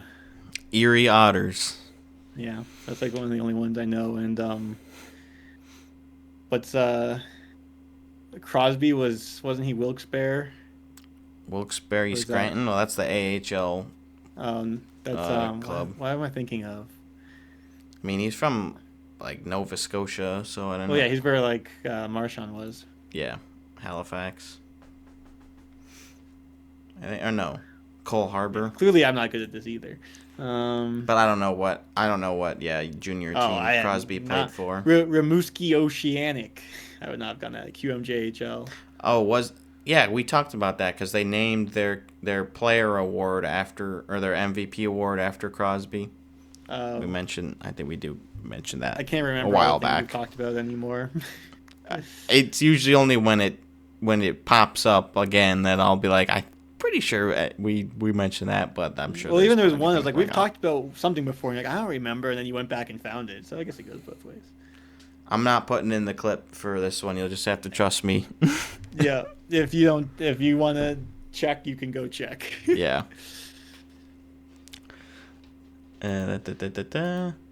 What else we got? So I think I had mentioned this before, but the Utah Grizzlies, this is their last season in the ECHL. They're being moved to Trenton, so it was just announced yesterday that the new team joining the league this upcoming season will be named the Trenton Ironhawks after a fan survey, and they posted the logo as well. So it's not a new franchise; it's just a new name for the Grizzlies, basically. Oh, the Grizzlies, okay. Yeah, so they'll be gone, and this Trenton team will replace them. The logo is pretty cool. I think got some Skarmory I saw that picture. references, which I think makes some sense with the silver or gray, blue, and red are their primary colors, and they'll be playing in an arena which has a capacity of about 8,100 for hockey, so not super big, not like the new Gargoyles, which are like 20,000 capacity, but they'll probably do decently. So yeah, sad to see the Grizzlies go. They were considering putting a deposit on season tickets until they posted their name announcement to Instagram, and it was an AI slop video. Gross. And then someone posted a picture that also on their website, and it's like an AI photo as a fan cheering. And it's like, Is that definitely an AI picture? Like, I don't know. It can be tough for me to tell sometimes. I mean, why is the hand like behind the stanchion, the right hand? Also, what is this? Yeah. Why is his hat logo and the reflection so much brighter than everything else? It does something. That is strange. Something's not looking right. I'll give you that. And the ring looks different in the reflection. I don't know what now that you mention it, I can't read what that shoulder patch different looks like. Oh yeah, there's no words on the shoulder patch. Yeah, that's. Yep, I'm definitely language. seeing it now. That's definitely an AI picture. Yeah. Well, what a shame. Yeah. I think if we start nitpicking that, you're gonna run out of teams to root for. I mean, I would hope. I don't know. I would hope not too, but it just seems like that's the way everything's going. Unfortunately. Yeah. I mean, their logo. We're real, and the name's cool, but don't use. Put some more effort in, I guess. Yeah. Say. Like, we don't have a ton of eyes on us yet. Maybe once we have an actual team, we'll start hiring real artists. We're not making any money. Although apparently they already have like 650 or so season ticket members that have purchased them for at least the next season or the first season. So, yeah, good for them. Good for them. It's time to wrap up with Dean's Den. I think so. Yeah.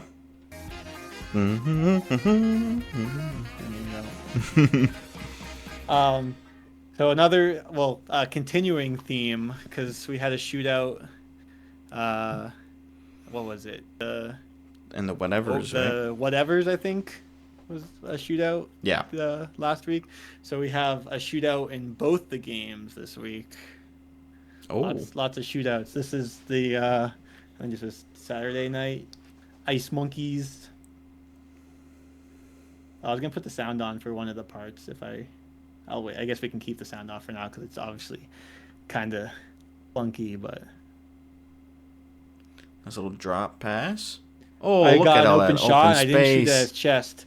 This is like the two brothers that randomly joined our team that are really good, and we have so like our new first line is them and the center Joey, who are like our best 3 players. Now I'm on the second line, which I'm fine with. I'm happy having people better than me, but like sometimes if Joey comes off early, I get some time with them.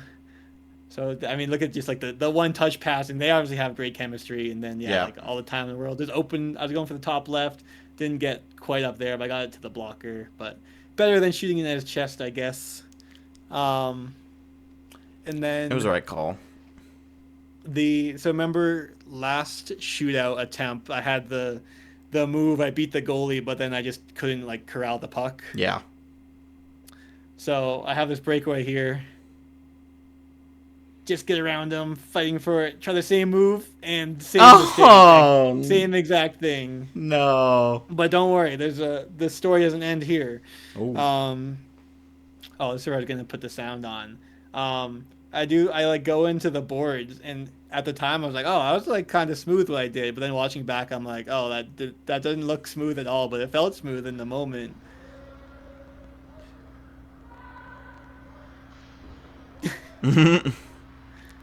But I did lower the volume, but I don't know. I swear I heard someone say, "Whoa, what was that?" Let's listen in. Oh, I heard it that time. But yeah, like I did not. I'm like, oh, that was kind of graceful. I'm like, oh no, I like completely slammed into the boards. But anyway, because of my failed shootout attempt and breakaway, we go into the shootout. I'm like, I'm just gonna try something completely new. This is already an NHL move. Wide angle. Exactly. Oh! That's what I was thinking. I was like, I've seen the breakdown videos where they go wide, take away, like mess with the goalie's angle. Yeah. And I kind of got lucky because as I'm going The poke check. to poke just as I bring it to the backhand. But That was a nice goal. thank you. Yeah, I was like, I was pretty proud. I'm like, I wasn't sure. Again, I was like, I'm just gonna try this. I've never even practiced this. I'm like, I'll just go like I'm trying to skate across the net, and then just try to bring it backhand. And again, like I just got like the poke check timing worked out. Yeah, he's pissed. He's like, I had that. Yeah. And then unfortunately we're on the Avalanche rink, so we have the netting in the way, which took me like half an hour to get these clips right before we started recording because you can't see the clock. But Oh, yeah. We had the perfect number of skaters last night, so we had 3 full forward lines and 2 D pairs. Wow. So I was centering the third line, and I was with Shane, who's on the other team as well, and John, and we're definitely the least skilled of the forwards. So we were kind of doing like a fourth liner type grinding like style of play. Forecheck. But I didn't have a ton of offensive chances. This was probably my best one. It's so hard to see, but like I got passed from behind, and then I got the shot off. It just got deflected, and then this was just like one of our shifts, just full forecheck, chase after the puck. Our goal was just kind of tire them out and let the good players on our team do all the goal scoring. Our line did actually get the first goal though of the game, but just keeping the puck in, chasing after pucks. That's right. Relentless Forecheck. That was what our line was all about. And then we were up with, it was 3-1 with about 5 minutes left. They scored to make it 3-2. And then it's like a minute and a half left in the game. They pull their goalie. We call a timeout. Our captain's like, all right, we're going to stack the lines. So I get put on defense. And here you can see it's probably like a minute left, maybe 45 seconds. Empty net chance here. And the defender gets a stick on it. Oh. Coming back the other way. Get it in deep. Can't see clear. the clock because of the net, but it's probably about 30 seconds left here. This guy gets past 2. We got 3-on-3. Oh my God, he's working everybody. Yeah. Yeah. And they scored a tie, 3-3. And at the time, I was like, I could have gotten more of a stick on it because like the guy 16 right there on the left is the guy that scores. We like have two guys on him, and like he's mostly covered. My stick's there, and I don't know. Like once he scores, he kind of like just pushes me. So I don't know if I got like I don't know how I didn't get a stick on it, but like I feel like we got two guys on the puck carrier, two guys on the guy he passes to. I don't know how they got it through, but Yeah, unfortunate. That's unlucky. And then I'm one of the guys going on the shootout again. So I'm like, I'll try the move I tried the other night. But this goalie did not bite at all. He did not move. The difference of two divisions, I guess. He was a really good goaltender. But we tied for the Ice Monkeys game. I was the only one that scored, and they scored, I think, the fifth shooter. And then we lost in the shootout last night. So Ice Monkeys are still technically in first. Ice Dogs are still one game in hand on us. So we have 21 points and they have 20. So if they win their next game, they'll be ahead. And the whatevers, we have dropped to 9th place, but not last. We are 3-7. Last place is 2-11. So hanging on. Man, so he lost both of those shootouts? We tied in one because it's 5 shooters. So we scored once and they scored once. So after 5, it's just a tie. Oh, okay. I think a tie and a shootout loss is both 1 point, which I don't really get. But okay. If you're not a winner, you're a loser. I guess so. Yeah. But at least the silver lining for the whatevers is, even though we're second to last, we're a -10 differential, and the team in last place is a -59. So you guys probably still belong to be in that division. It's because our goalie is really good. Oh, yeah. And then I guess one final update for the new team name. I mentioned the potential names. So as far as those names, the favorites are Drop Pass Murphys, Rhinos, Slashing Pumpkins, Strong Side Snipers, and whatevers still. Okay. And then in that first voting round, there were some suggestions made. So those included Average at Best, Dump and Change, Frozen Sticks, Sticks spelled like the band, Mediocre Hockey Club, Misfits, Puck U, just the letter U, Puck U, Slippin' Sloths, Swingin' Sticks, and Too Many Men. So for this vote, which will close next Wednesday, it was just picking the top 5. So I didn't put too much thought into my votes, but my choices from 1 to 5 were Misfits, Average at Best, Slashing Pumpkins, Drop Pass Murphys, and then whatevers. So no more donkey options. No more donkeys. Arctic Donkeys didn't make it. Right there. That's right. I'm glad to hear Slashing Pumpkins made it onto your top 5. That's one that's up there for me. I liked a couple of those. Again, like you said, other it'd be a suggestions. good jersey. Yeah, I think that would look cool. You get some like orange and purple or something, or orange and black. Yeah. So hopefully by next podcast we'll have a name, and then maybe get working on some jerseys. Yeah, we'll have Owen break out his colored pencils and start getting a rough jersey design. He said he was interested in that. That would be really fun. Yeah. Cool. I had forgotten about the nickname not contest, but vote survey, what have you. So yeah, looking forward to the reveal next week then for the top 5. Me too. And I think that'll do it for this week's episode. We actually took a bit longer than I had expected, and we actually have a couple other things that we didn't quite get to.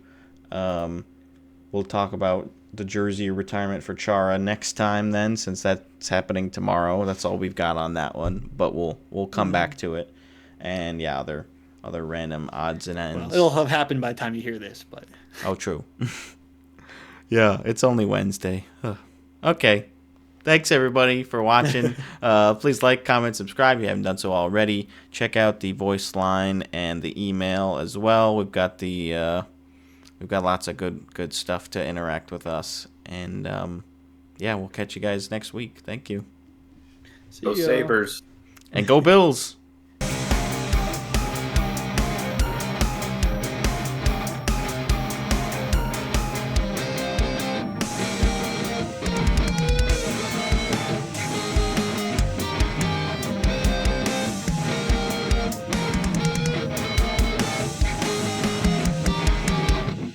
I definitely am more familiar with the individual episodes now off the top of my head, but Very familiar. yeah, intimately. Intimately familiar.